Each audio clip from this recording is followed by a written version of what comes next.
Bien, este vídeo realmente, que lo titulo Reflexiones sobre la región temporal, es un vídeo que es un poco denso, un poco duro, y por eso digo que es solo para médicos valientes y sobre todo muy curiosos. Bueno, os animo a verlo y opináis a ver qué os parece. Mm, Cuando hablamos de la región temporal, pues tenemos que ubicarnos, ¿no? Y tenemos que saber dónde está la región temporal, ¿no? Y qué regiones vecinas tiene, pues estaría, digamos, tendría la frente y la región ciliar a nivel medial, también la órbita. Por debajo tendría a nivel anterior la región malar y en la zona ya más inferior la región parótido-maseterina. Parece obvio, ¿no? Pero bueno, es importante situarse. A nivel de fronteras, pues yo os diría que con la frente se limita por el septo temporal inferior, con la órbita por el ligamento de retención orbicular y con la región parótido-maseterina con el ligamento cigomático cutáneo. Veis que con la región ciliar y con la región malar, pues realmente no tiene un ligamento que actúe como frontera, está directamente comunicada. Muy bien.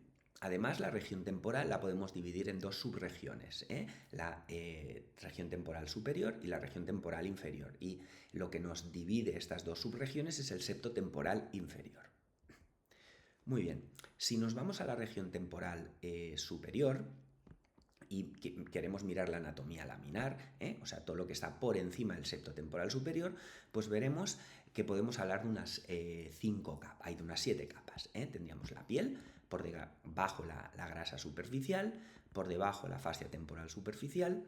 Luego, como capa 4, tenemos el espacio interfacial, que aunque aquí os lo marco como un espacio real, es un espacio virtual que solo lo veréis si lo disecáis quirúrgicamente o si lo rellenáis, como ahora lo veréis en la imagen ecográfica. Por debajo tenemos la fascia temporal profunda, que es la fascia que nos cubre el músculo temporal, y por debajo tendríamos el hueso, o sea, 7 capas.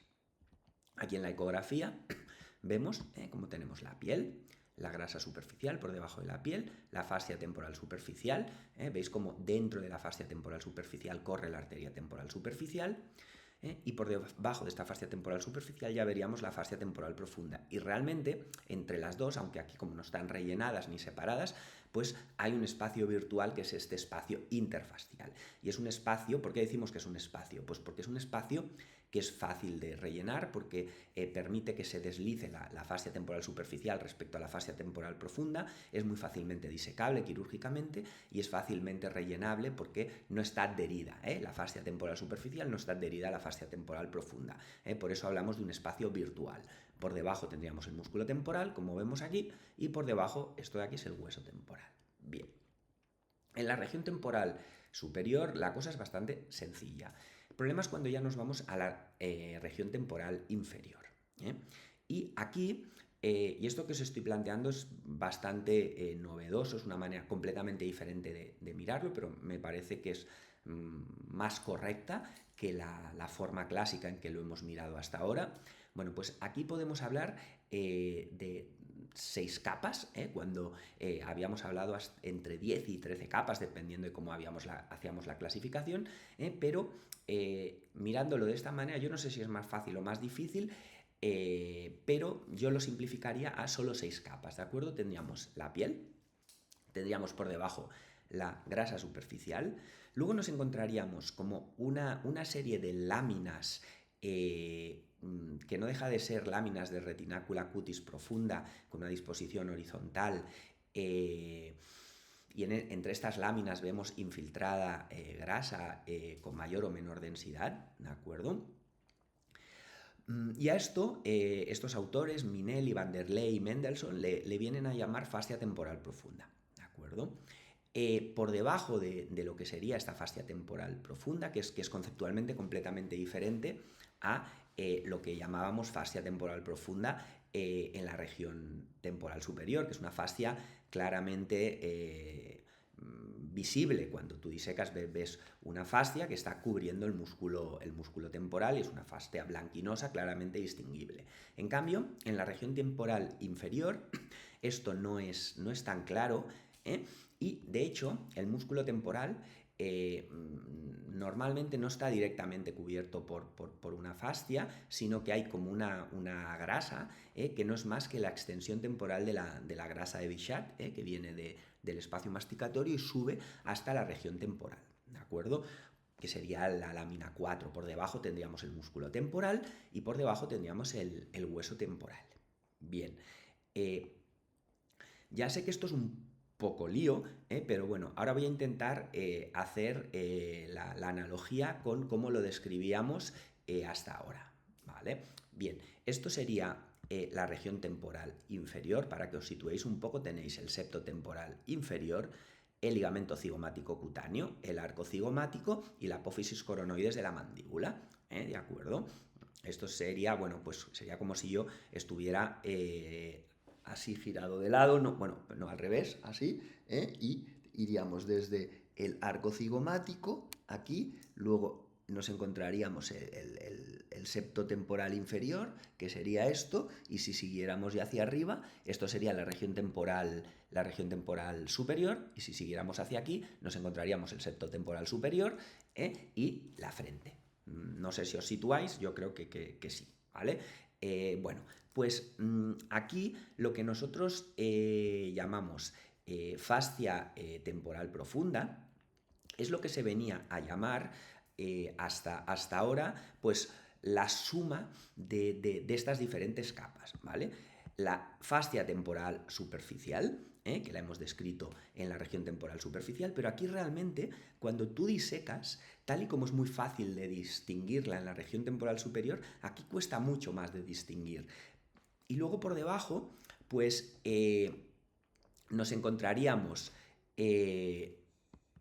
esto está mal, o sea, primero nos encontraríamos una laminita de grasa que se le venía a llamar grasa temporal profunda y por debajo de esta laminita de grasa, esto amarillo que veis, una tela, una fascia muy finita, que es lo que se le ha venido a llamar fascia innominata, y por debajo sí que encontraríamos un cierto espacio, es lo que se venía a llamar el espacio interfascial, que era un espacio un poco más fácilmente disecable, pero para nada es un espacio tan fácilmente disecable como lo que vais a encontrar en la región temporal superior, ¿de acuerdo?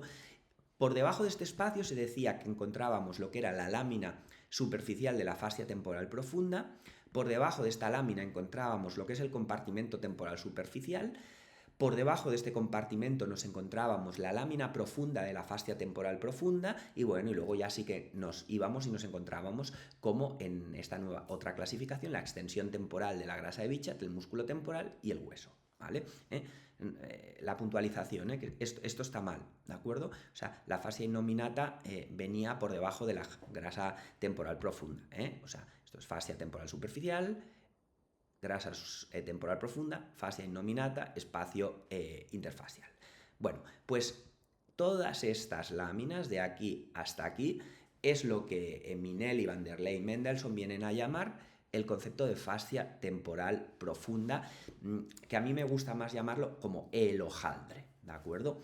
Porque en este hojaldre, pues tenemos infiltrados, pues grasa, como os he dicho antes, pero también vamos a tener, pues corriendo por este hojaldre, pues estructuras vasculares y nerviosas, como son las ramas del nervio, las ramas frontales del nervio facial, que aquí estaba dibujado como corría por aquí, y la rama medial de la arteria cigomático-facial, que sería esta aquí, que clásicamente se nos ha dicho que está en el compartimento temporal superficial. A este se le llama compartimento temporal superficial para diferenciarlo del compartimento temporal profundo, que es lo mismo que decir la extensión temporal de la grasa de Bichat. Esto siempre es un poco lío en la región temporal con la clasificación clásica, porque se hablaba de grasa superficial, grasa profunda, compartimento superficial, compartimento profundo. Pues la grasa superficial era la que estaba debajo de la piel, la grasa profunda es la que estaba debajo de la fascia temporal superficial, esta de aquí. El compartimento superficial es el que estaba entre las dos láminas de la fascia temporal profunda y el compartimento profundo no era otro que la extensión temporal de la grasa de Bichat, o el buccal fat pad. Bien, pues bueno, ahora lo que en realidad vamos a tener aquí es una estructura como en hojaldre, donde vamos a tener como flotando pues estas estructuras nerviosas, estas estructuras vasculares. La vena, la rama medial de la vena cigomático-facial, que acaba dando ramas, ¿no? Que son las famosas ramas centinelas, pues la vamos a encontrar en la zona más baja de este hojaldre, en lo que se corresponde a lo que llamábamos el compartimento temporal superficial. Pero realmente tú cuando entras con una cánula en esta zona, evidentemente con una cánula, porque con una aguja si entras aquí es que eres un inconsciente, pero con una cánula es prácticamente imposible que estés seguro de exactamente en qué plano estás, porque es que no hay ningún plano claramente definido. Incluso aunque lo hagas con un ecógrafo, con el ecógrafo, pues bueno, sí, sabrás si estás más cerca o más lejos de las venas centinelas, pero el plano como tal, o sea, no hay un plano claramente definido. Aquí veis la imagen ecográfica de lo que sería la región temporal inferior, vemos la piel, la grasa superficial, y todo este magma de láminas vendría a ser lo que es la fascia temporal profunda o el hojaldre, donde, bueno, pues sí, aquí se podría decir que esto le podríamos llamar fascia temporal superficial, pero es que realmente debajo nos encontramos una grasa, que es la grasa temporal profunda, que no permite definir claramente la fascia temporal superficial. Por debajo ya nos vamos a encontrar pues la fascia innominata con ese espacio virtual, pero aquí no está tan claramente definido como en la región temporal superior. Luego aquí encontramos más láminas del hojaldre, ¿no? Y se dice que entre estas dos láminas, que son las dos láminas, la superficial y la profunda de la fascia temporal profunda, pues encontramos el compartimento temporal superficial. Pero realmente yo cuando me lo miraba con el ecógrafo, a veces no me era del todo fácil ubicarme, porque yo siempre veía muchas láminas, como muchas hojas, y decía, ostras, es que a veces, tenía que crearme una clasificación mental porque era lo que ponían los libros, en las publicaciones, pero no me cuadraba la teoría con lo que yo veía la práctica. Y, pues con esta nueva clasificación realmente me es más fácil entenderlo. Y comprender que lo que yo veía, pues lo que yo veía era la realidad, lo que no era del todo real era como estaba descrito en las publicaciones y en los libros, ¿vale? Porque en realidad es un hojaldre, ¿vale? No son láminas claramente definidas a nivel macroscópico. A nivel microscópico sí que las puedes definir, evidentemente, pero a nivel macroscópico no. Bueno, entonces algunos se preguntarán, vale, y con todo este rollo que nos ha pegado, ¿por qué nos ha pegado este rollo? ¿Es que el doctor Romero es cruel o esto tiene alguna implicación práctica? Bien, pues yo creo que sí que tiene implicaciones prácticas, y es, bueno, si en la región temporal superior, pues el tratamiento de lo que hemos llamado, y es porque ahí está claramente definido, espacio interfacial, tiene todo el sentido del mundo, ¿de acuerdo? Tú puedes llegar desde la frente, patinando por encima del periostio, y vas a llegar a ese espacio interfacial que está entre la fascia temporal profunda y la fascia temporal superficial.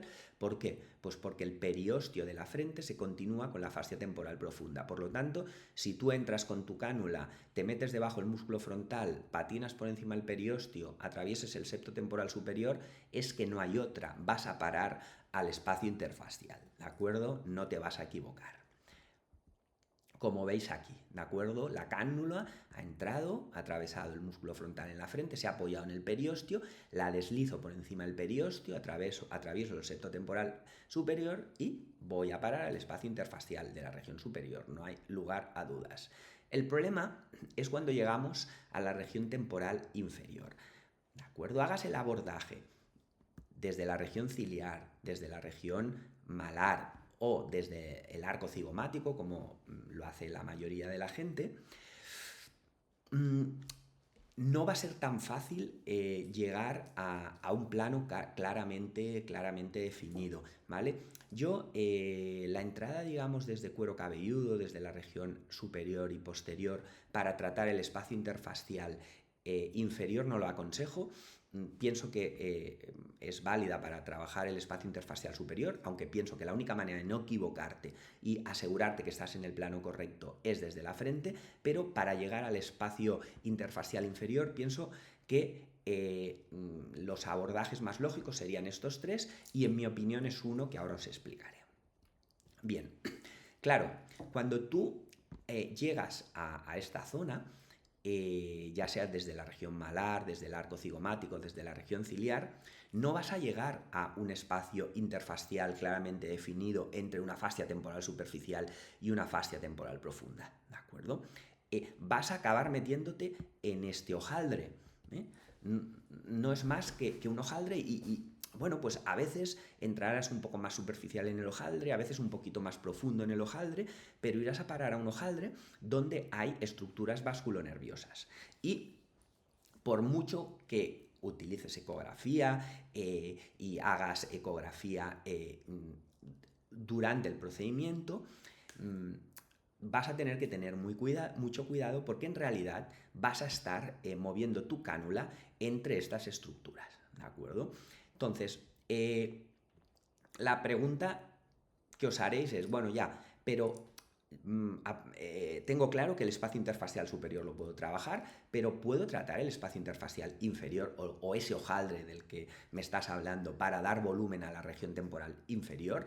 Bueno, pues sí, mi respuesta es que sí. De hecho, yo lo hago habitualmente y pienso que es una muy buena manera de mejorar lo que es la transición de la sien a la mejilla, sobre todo en personas más mayores que han ido perdiendo volumen, teniendo una buena cobertura, porque en la región de la sien lo que es el relleno de la grasa superficial a mí no me acaba de convencer porque el riesgo de irregularidades es bastante alto, y lo que es el relleno supraperióstico o en realidad intramuscular, el de toda la vida, del punto del one over del doctor Arthur Swift, que apoyamos en el hueso e inyectamos, eso en realidad estamos rellenando lo que sería la mitad superior de la región temporal, no la mitad inferior.